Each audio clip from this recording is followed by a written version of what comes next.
Hello, ഇന്ന് ശ്രീകൃഷ്ണ ജയന്തിയായിട്ട് ഒരു ചെറുപയർ പായസമാണ് വെക്കുന്നത്.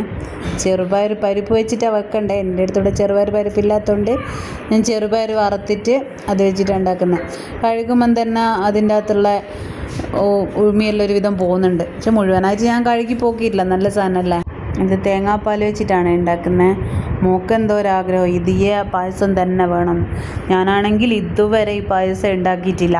വീട്ടിലെല്ലാം അമ്മയല്ലേ ഉണ്ടാക്കുക. ഈ പായസമെല്ലാം നമ്മൾ വിശേഷ ദിവസങ്ങളിലല്ലേ വെക്കുമോ. അങ്ങനെ ഞാൻ ആദ്യമായിട്ട് ഉണ്ടാക്കുന്ന ഇവിടെ അപ്പോഴത്തേക്കും നമുക്ക് 2 ഗസ്റ്റും ഉണ്ടായിരുന്നു. അവർക്കെല്ലാം കൊടുത്തു നമ്മൾ. പിന്നെ എല്ലാവർക്കും നല്ലോണം ഇഷ്ടപ്പെട്ടു. അഗേട്ടനും ഇഷ്ടപ്പെട്ടു, വാമിക്കും ഇഷ്ടപ്പെട്ടു.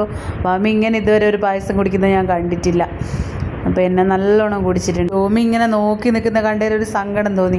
കുറച്ച് ഞാൻ കൊടുത്തു. ആദ്യം മൈൻഡ് അത് പോയി, പിന്നെ നമ്മളെല്ലാം അങ്ങോട്ട് പോയാരെ കുറച്ച് വന്ന് കുടിച്ചിട്ടുണ്ട്.